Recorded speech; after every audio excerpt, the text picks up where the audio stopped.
And just like that, we're heading into free agency tomorrow.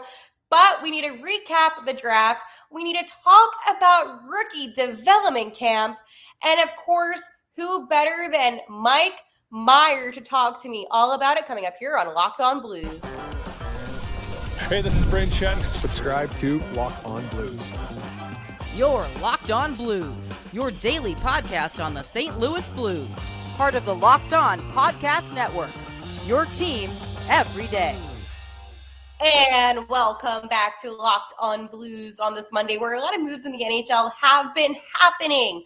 But there's a lot happening with our very own in St. Louis as the draft just happened. And the Blues, I'm just going to say this, they got some really good talent in that first round with Justin. We're going to also talk about rookie development camp because Mike Meyer was there. And of course, free agency tomorrow. It's going to be absolutely insane. But before we dive into things, I just want to let you know that today's episode is brought to you by FanDuel. Right now, new FanDuel customers can get $150 in bonus bets if your first $5 bet wins. Mike, welcome to Locked On Blues. Hey, thanks so much for having me. I know this has been, we've been trying to do this here for a little while. I'm glad we can be able to sync up finally. Long time coming, and what better time than now? I mean, this has been all the drama in the NHL is circulating, and we're going to address some rumors that I've been seeing on the Twitter X platform, but you have been there, especially today, at rookie development camp. But before we dive into that, we need to talk about the new guys, the three players that the Blues drafted. Obviously, we're excited about some of the returning guys to camp, but I want to focus first on the first round pick at 19th overall. In my opinion, this was a steal. I'm surprised that he dropped. It's Justin Carbonneau. So tell me a little bit about Justin. We know he's a winger. We know that he is excited to get ready. But can you tell me why you think this was a good pickup by the Blues? Or I don't know if you think it's a bad pickup, but give me your thoughts on him. So I would be lying if I said my initial reaction, I was excited, but I was so convinced that they were going with a right shot defenseman that I was a little surprised that they went with another winger. But looking at the depth chart here, he fits on just perfectly here with this because the Blues right forward side, right where the right wing side here, it's drying up a little bit. So you had Jimmy Snuggerud, he's coming in here next year. He, in all intents and purposes, he's still a bit of a prospect rookie status here. Behind him, there's not really many natural right wingers, and so to be able to add Justin Carbonneau here at 19th overall, a 6'1" guy, 46 goals, 89 points, second in the QMJHL. And from everything here that we're hearing from Tim Taylor here today, the assistant here with the Blues, you're getting a natural leader here as well. So I think that this was an absolute steal of a pick. I think that you're getting a top six winger potential to come in, able to score 35, 65 plus points here on a normal season. So I think that getting him here at 19th overall was absolutely just a steal for them here. So one of the biggest questions that I have after the draft and after round one is a player that I had a lot of interest in for the Blues, Cole Reshney, who went to the Calgary Flames at 18th overall. Do you feel like, in your opinion, if he was still available, would the Blues have taken him overtaking Justin Carbonneau, or do you think that the Blues had their sights set on him? That's hard to say. With the discussion here with Doug Armstrong here afterwards, he says, they group each group of players here together, and that Carbonneau was the last player here, like on their initial grouping, and so whether or not Cole Reshney was in that list, it's hard to say. I'd like to be able to think that he was within that list, but that just goes to show you potentially how thin that list was here like, within that initial grouping here with them. I love the upside that Calgary's getting here with Reshney, but I'm also excited here for Carbonneau. You brought up a really good point about, the lists and who they had their eyes set on. So I know the draft went, but I always like having this kind of conversation because last year for the Blues, I wanted Sam Dickinson, and I'm very happy that the Blues got Adam Juracek. I think that he is a great, solid player. Obviously, he fell back a little bit due to his injury, but you talked about defense, and, we talked about how, a little bit surprised I didn't go for a defenseman. Who was it that you thought the Blues were going to go after at the draft? I was really hoping that they're going to be getting Kashawn Aitchison, who went 2 picks before them here to the Islanders itself. And so whenever he got selected, it was one of those, "Dang, okay." Lane Hudson was the not Lane Hudson. Oh my goodness. Could you Um, imagine? yeah, Blues, yeah, Lane. yeah. Yeah, absolutely. Yeah, we're just gonna be able to just nab Lane Hudson here, just right off the bat here. And I'm blanking here. The guy here from Wisconsin, here he was nabbed. You have to forgive me. I'm just blanking here on the guy's name.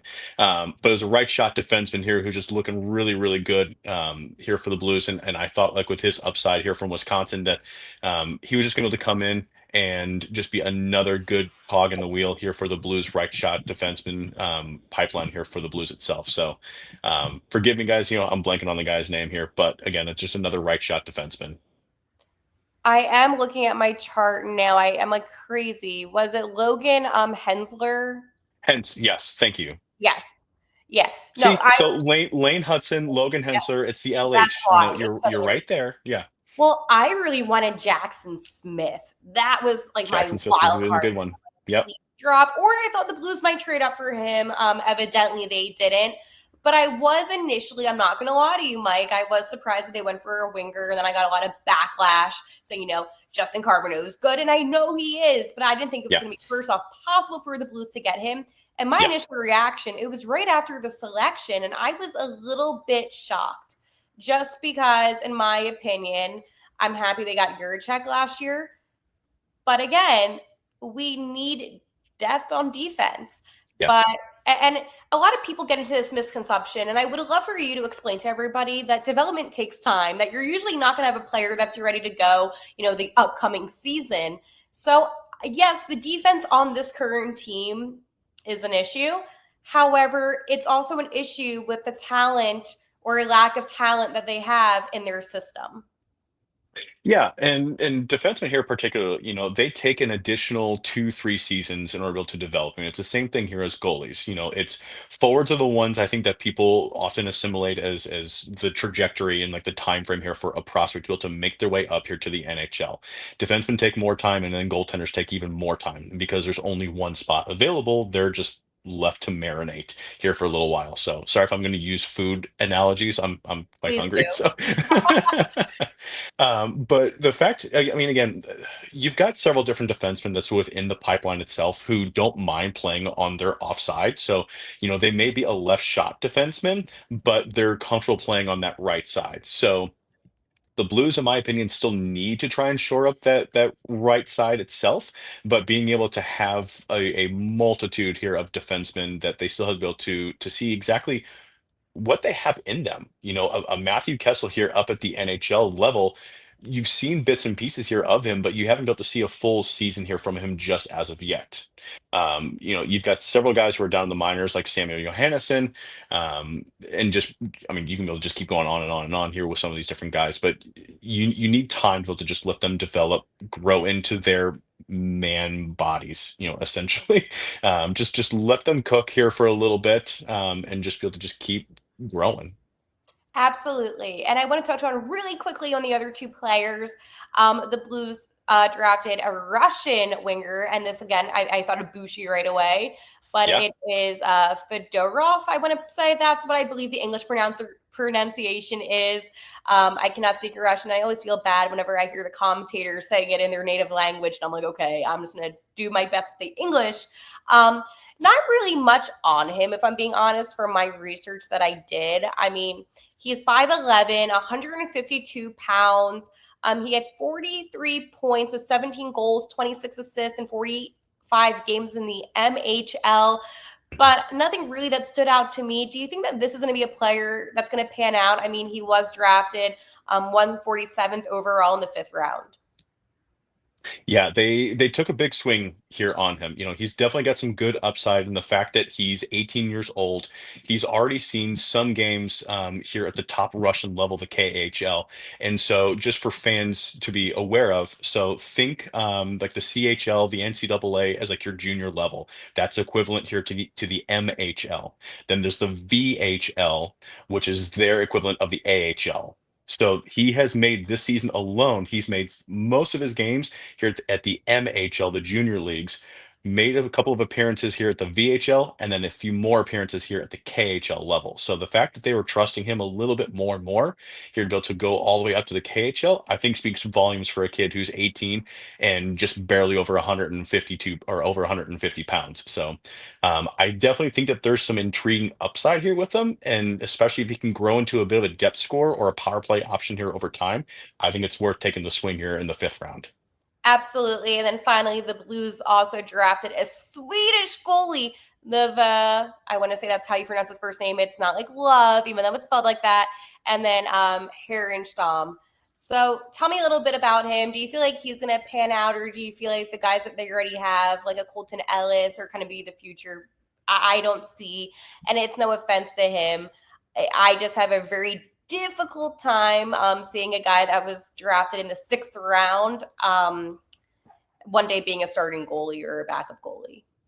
Hey, you never know. I mean, you see late round picks all the time here just be absolute steals, and especially when it comes to goalies, goalies are such a finicky spot. And I heard the announcers who pronounce his name here as Louve, so Okay, so it could be that way. I don't know. Like the jury's still out here on that, but who knows? um, It's funny. I'm looking like on the official like websites of where these players come from, and they do like the breakdown of the names. And I'm gonna have people in the comments that are like, "Haley, you're not saying it right. You don't know hockey." But the way that it's like, what is it called? Like when they spell it out by the based on phonetics. yes, Yeah. that's how I'm seeing it. So you probably are right. I'm trying my best. Again, it's hard when these guys are not in the NHL or AHL because on the websites, then they have like the voice guidance.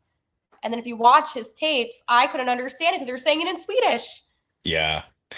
Yeah. Like in regards here to him though, regardless of how his name here is pronounced. Unfortunately, it's no offense here to this guy. I'm sorry. We just don't Yeah, know Swedish. Um, I I think that there's definitely some upside here with him. He's a little bit of an unorthodox style, playing a mixture of like that athletic mixed with like a butterfly type of a goaltender. So it's a little bit unorthodox, like when you're watching it, but he's very aggressive when it comes to stopping pucks. He's a long-term project, definitely. I could see him going like if he were to make it to the NHL one day, I could see him going the Jordan Bennington, Colton Ellis type, where he's just going level by level by level by level, just in order to make it up there. So again, a late round pick. I think that he adds some depth to an already promising goalie pipeline, but it's going to take some time for him to be able to get there if the Blues can convince him at all to be able to come over here from Sweden. absolutely. Coming up next, we're going to talk about what Mike saw today at development camp as he was there covering all things Blues and Blues prospects. And then we're going to dive into free agency. But first, FanDuel. Summer sports are in full swing, and whether you're all about baseball under the lights, golf on the green, or high stakes soccer action, FanDuel is the best way to make every game even more exciting. You've already been following the action, probably watching our Cardinals had a nice series sweep. Why not make it a little bit more thrilling with FanDuel? You can get in on the game while your friends are getting sunburned at the beach. I've been using FanDuel to track my favorite matchups, aka this is how I keep up with baseball. Major shout out to JD from Locked On Cardinals. And with a new daily promotion that FanDuel has, it makes betting way more fun.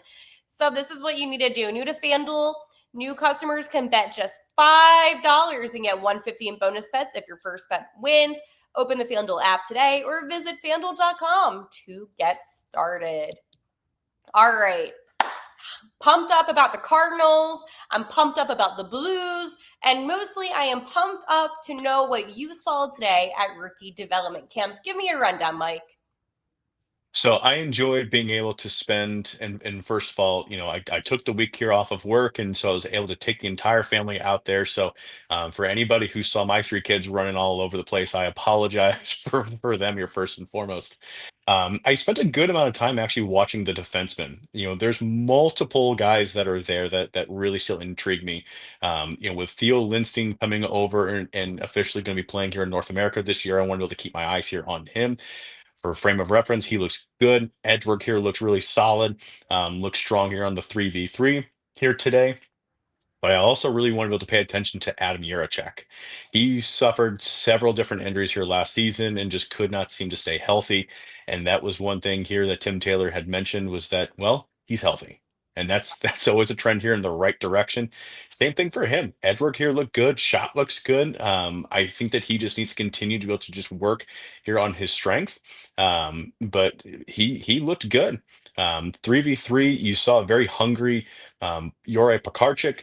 Thomas Mercick here with a couple of good opportunities. Jakub Stancil had 2 goals. He's going to be turning pro here as well. So Wow. I think that you saw a couple of really good guys who are going to be attending Springfield here this season, who I think should add quite a bit of firepower here to that squad here for the season. That makes you really excited about Stansel. Ooh, 2 Hmm. goals. That is exciting. Going back on Juracek, again, I have like an interest in him just because this was the first guy I've ever interviewed at a draft. And I have a lot of faith in him. I also predicted him last year in my mock draft. How did he look physically? Did he look like he put on some muscle or did he kind of just still look the same? He looked about the same here to me personally. I think he did add a little bit, but if he did, it was maybe like 5 to 10 pounds. But if it was, I mean, again, it's underneath of like the pads and whatnot that you kind of Right. see him. But he still looked like has a good strong frame here about him. But he still just needs to be able to keep making sure he just adds on here to it.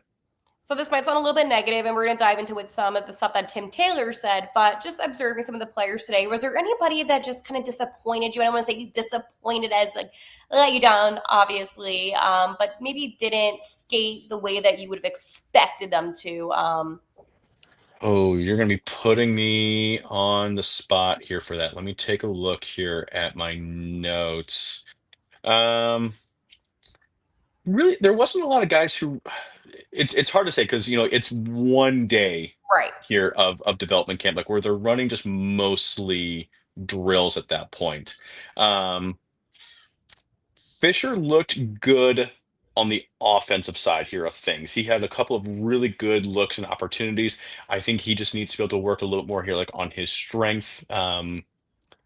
Other than that, most of the defensemen looked pretty darn good. And again, I apologize. That's where I spent a good amount of my time here No, with I with like this with talk that. about defensemen because again, this is like the prominent point. I mean, you have a guy like Lucas Fisher who you do expect a Yeah, lot out of. I mean, he was drafted in the second round.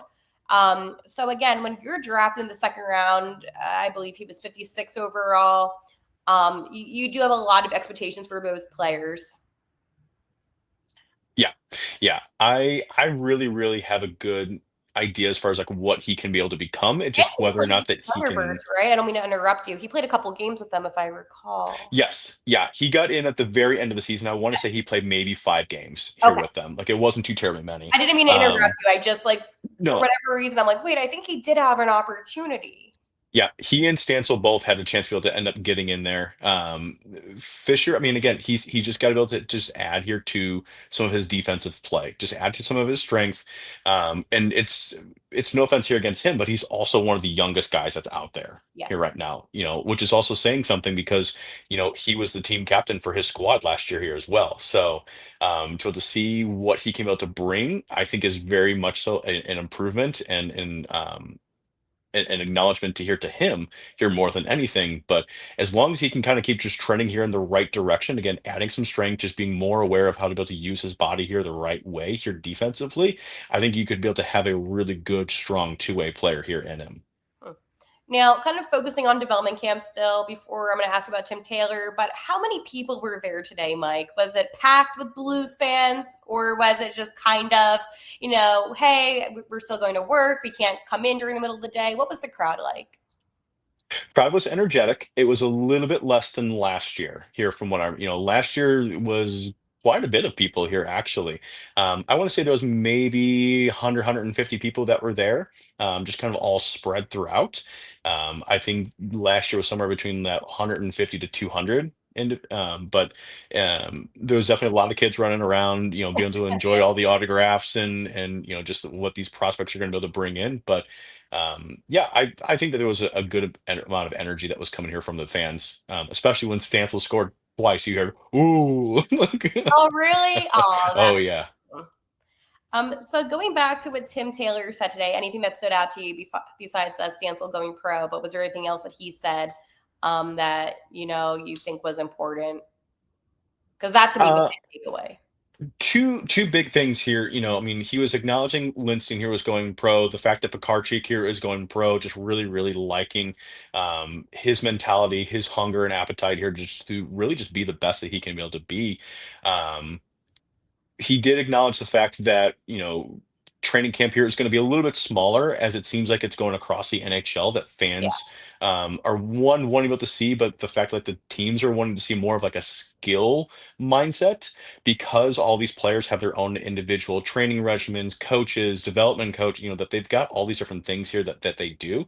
So they want to see where this progress is going year to year. So it may be less scrimmages that you see, and instead, you want to be able to see what these guys are able to do as far as, again, like their edge work, their agility, their speed. How do these attributes really pan out here for them year over year? That's interesting. All right, well, let's go shift gears a little bit and talk about some fun things. Free agency today is June 30th, so we know what that means with tomorrow, July 1st. Right now, when it comes to the Blues, I have to tell you, I am heartbroken and devastated over Ryan Suter that they're going to let him go. Hmm. And I know that he is 40. I'm aware that, maybe he doesn't play the way that he did when he was younger, but I felt like this season he gave it his all. Yeah. And he expressed numerous times that he would have loved to come back and wear the blue note one last season. Hmm. But again, it seems like this team is heading in a direction where they just don't want to have guys just to have them. They want to get younger. They want to get faster, stronger. And that was one thing that Doug Armstrong talked about with Broberg and Holloway, that kind of sped up their timeline by 3 years, which I thought was kind of For crazy. sure. I did not think the addition to both of those guys were going to cause that much of a speed up in their timeline.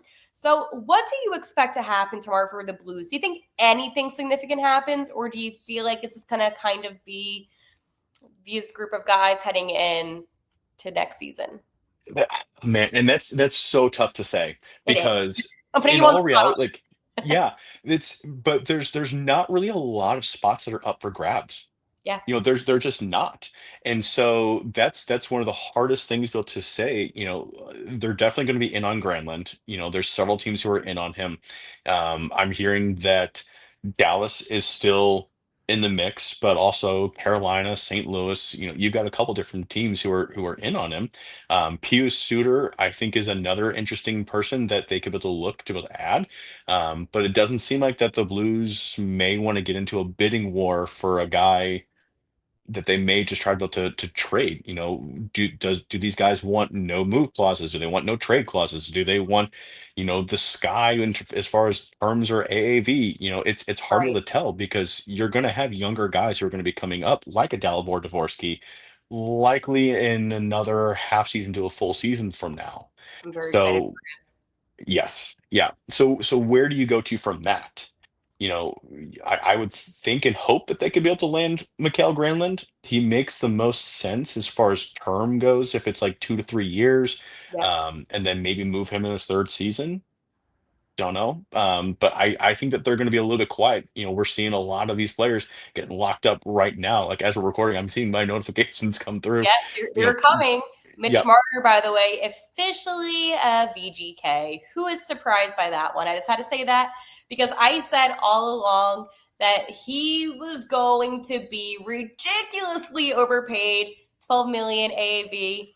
I'm just saying, I called that. I said he was going to be a waste of money for the Blues to get because he doesn't show up in the playoffs. But again, what other team than Vegas?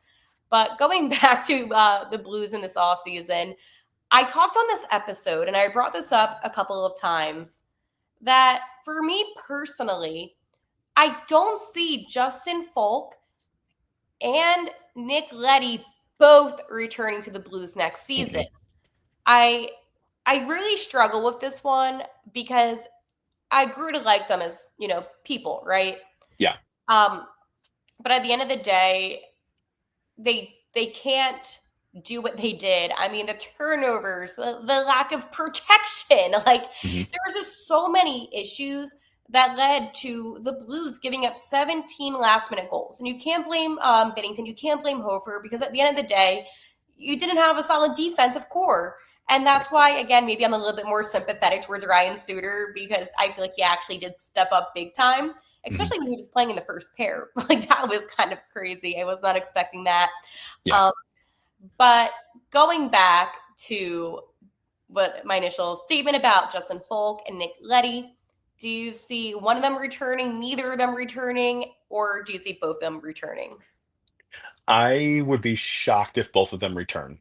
Absolutely shocked. I think it's easier to move on from a guy like Nick Leddy, who's entering the final year of his contract. Um, Falk, maybe if he's part of a deal, about like a package deal here at that point. So I don't mind if we were to keep Justin Falk, just maybe down like in a third pairing role. So let's go say, hypothetically, the Blues trade Justin Folk and Mhm. Nick Leddy, but mostly Justin Folk. There's a letter up for grabs, Mike. Mhm. Who do you think would wear the A? Uh, This is a fun question. This is not like a difficult, hard one. Like, this is more fun. Like, because I think I know who I would choose. I would put, so you've got Shen here, captain. You've got Pareko, Yep. Robert. Falk. Yes. Yep. I think you maybe go Kairu because Kairu's not. No, I think you maybe go Kairu. I think he's got to be able to earn it here a little bit. Maybe you go with a Holloway. Hmm. I think I would go with like one of those two guys. It's hard to tell to see like how are they in the locker room? Are they a little bit more vocal here at that point? But I think it's one of those two guys, as they seem to be two of like your bigger pillars. I think that they're leading on the ice like by example. Then at that point, and especially with the progression that we saw in the two-way play here from Jordan Kyrou last year, I would not be surprised to see an A go on his sweater next year, as long as he's still with the Blues. I was thinking the same thing, actually. I had down on my notes Kairu, and then I said if something happens to Kairu and he ends up getting traded, then Bushi. Yeah, I could be able to see Bucci here as I don't well. know how he is in the locker room. He doesn't, and I'm not sure, and I hate on him. Like his tweet, like not his tweets, his Instagram posts, they're funny at times. Yeah. He looked a little bit slower last season. That's my biggest concern here with him. And Yeah. that's one of the things I'm actually really liking with Carbonneau, Mhm. is that based on the acquisition here now of him, and when you start to see, I think I lined it up based on now with him and his development, he should actually be able to come up to the Blues around the same time that Buchnevich's contract goes into a modified no trade. Wow. So is he a natural replacement for a Buchnevich? I Could like be. that. That's a Could be. good one. So, Mike, before we wrap up today's episode, please tell the people that are watching, that are listening, where they can find your work and all that you do, because I am telling you that Mike is the guy to go to, the guy to follow when it comes to knowing about all the prospects. I mean, I literally had your tweet notifications on throughout this whole entire draft process. So please tell everybody. That makes me feel happy. Thank you so much here for You're seeing welcome. that. You can be able to find my work here at two different spots. So if you're just looking here for prospects, I have a separate side Substack account here, Blue Notes Rising. That is just the spot you can be able to head over here to for anything and all things here with the prospects. But then if you're looking here for a mixture of prospects and Blues coverage, STL Sports Central, you can be able to follow anything St. Louis sports here related. We've got great talent here from Bernie Miklasz, Mike Claiborne, Brennan Schaefer. The list goes on and on here with that site, and I'm just truly blessed and honored to just be a part here like of that group and be writing here, just covering the Blues here for them here as well. That's awesome. I cannot wait to check out more of your work as the season goes on, and hopefully I get you back on before the season begins. Hopefully this is a drama-less free agency, but knowing all the rumors right now circulating around Jordan Kyrou, I am sure it's not going to be. Mike, thank you so much again for coming on. And tomorrow, folks, it is officially free agency. And hey, who knows? Maybe something crazy will happen. Maybe somebody will pick up Ryan Suter. And again, another reason for me to be upset. I'll talk to you guys tomorrow. And like always, let's go Blues.